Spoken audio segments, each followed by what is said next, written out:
Hello there. This month the Bank of England sprung a bit of a surprise by not putting up interest rates. And the reason it was a surprise is because they'd hinted pretty heavily that they were going to put rates up.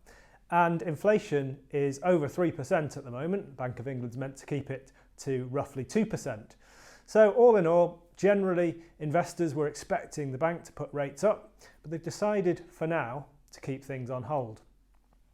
So some of the reasons they've decided not to do anything just yet is because a lot of the things that are driving up inflation at the moment, they still perceive to be temporary.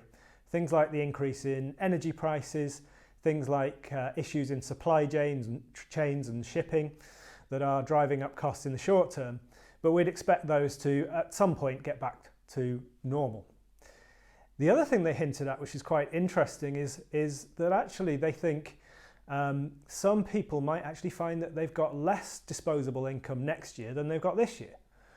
Partly it's because of those rising energy bills, for example, but also the fact that certain taxes like national insurance are going to go up.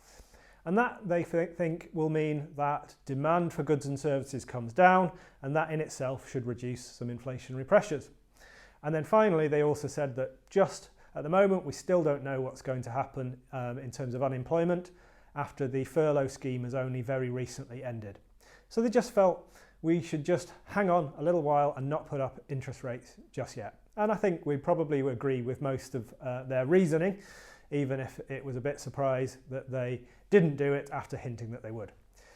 Across the other side of the Atlantic, the Federal Reserve, the central bank over there, has also made has made a small change to monetary policy in that they are starting to dial back their quantitative easing.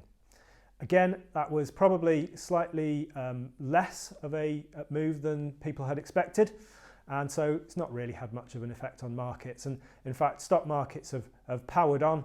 In particular, actually, those US stocks, the big tech stocks over the other side of the pond, have done very, very well.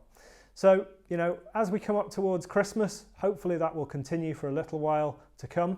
We are starting to think that, that there will get a point when that move in markets will run out of steam a bit, and starting to think about how to position just a little bit more cautiously in case we get some more volatility. But hopefully that won't be necessary, and those returns will continue for some time to come. Thank you.